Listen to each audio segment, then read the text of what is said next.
morning. My name is Carrie White, and I get to be part of the teaching team, preaching team here at City on a Hill, and I'm really grateful for that. I'm going to push this down. There we go. Just a little bit. I also get to work at Campbell University Divinity School, where I am a Master of Divinity student and will be a Master of Divinity graduate in May. May 9th, 7 o'clock, Hobbs Auditorium, Campbell University. You're all invited. I'm very excited. Almost there. There's, I think, 3 papers and a test standing between me and graduation. I haven't started any of those things, but we'll get there. We'll get there. One of my friends that I get to work with, she's the student services director. She's basically everybody's pastor.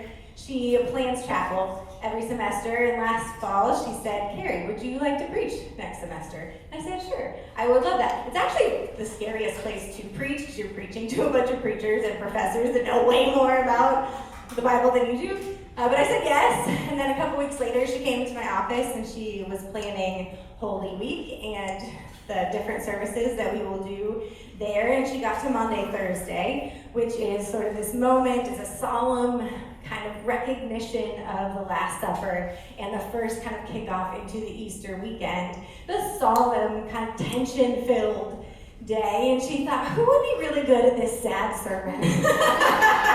Carrie would be really good at this sad sermon. And it's kind of true. I do sort of like the gritty things in life. I like the underneath things. Sometimes I maybe sit there too long. I know there's people that have kind of the opposite problem and run in the opposite direction of pain, but I sit there and live there sometimes. And I think there's a lot that we can learn in that place. And Lent is the 40 days leading up to Easter. And Lent mirrors the 40 days of Jesus in the wilderness, which mirrors the 40 years of the Israelites in the wilderness, which mirrors the 40 days and 40 nights where Noah and his family are kept on a boat in the chaotic wilderness of fatal flood waters.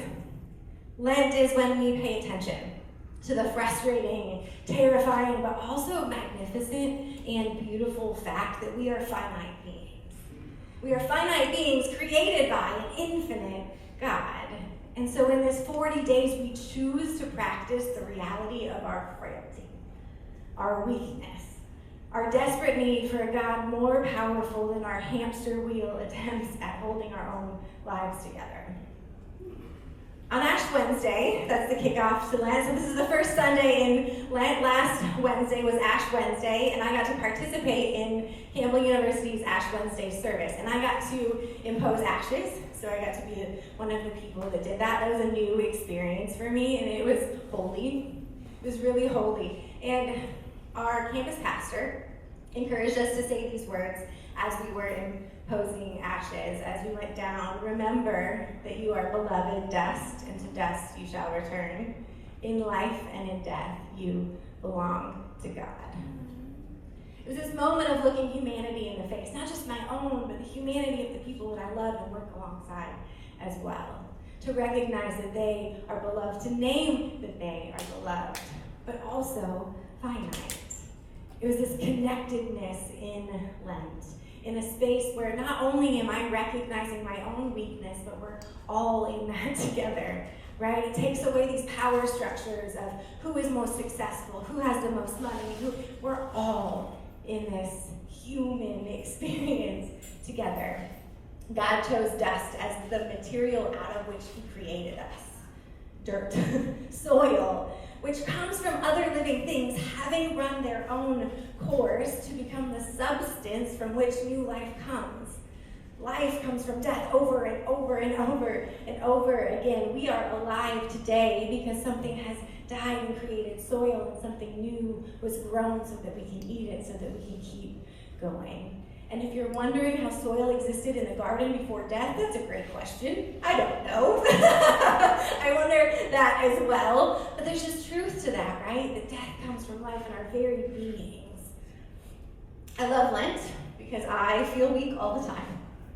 And here in this space, I get to be honest about that alongside everybody else. To sit in it and to not run away or pretend or just skim the surface of all that I am for what is good and feels good and leave the rest and ignore the rest behind. I'm grateful to be the one to get to stand here and proclaim God's presence in the wilderness, not only with us, but having already gone before us as we choose to look our humanity in the face for the next 40 days. I want to read this passage again out of Luke 4, so we have it fresh in our minds. Then Jesus, full of the Holy Spirit, returned from the Jordan River. He was led by the Spirit in the wilderness, where he was tempted by the devil for 40 days. Jesus ate nothing all that time and became very hungry. Then the devil said to him, "If you are the Son of God, tell this stone to become a loaf of bread." But Jesus told him, "No, the scriptures say people do not live by bread alone." Then the devil took him up and revealed to him all the kingdoms of the world in a moment of time. "I will give you the glory of these kingdoms and authority over them," the devil said.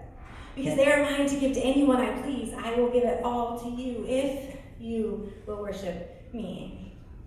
Jesus replied, "The scriptures say you must worship the Lord your God and serve only him." Then the devil took him to Jerusalem, to the highest point of the temple, and said, "If you are the Son of God, jump off. For the scriptures say he will order his angels to protect and guard you, and they will hold you up with their hands so you won't even hurt your foot on a stone." Jesus responded, "The scriptures also say you must not test the Lord your God." When the devil had finished tempting Jesus, he left him until the next opportunity came. So I want to start out with a little language lesson. There's a lot of those today. I don't know if that's good or bad, but I love kind of digging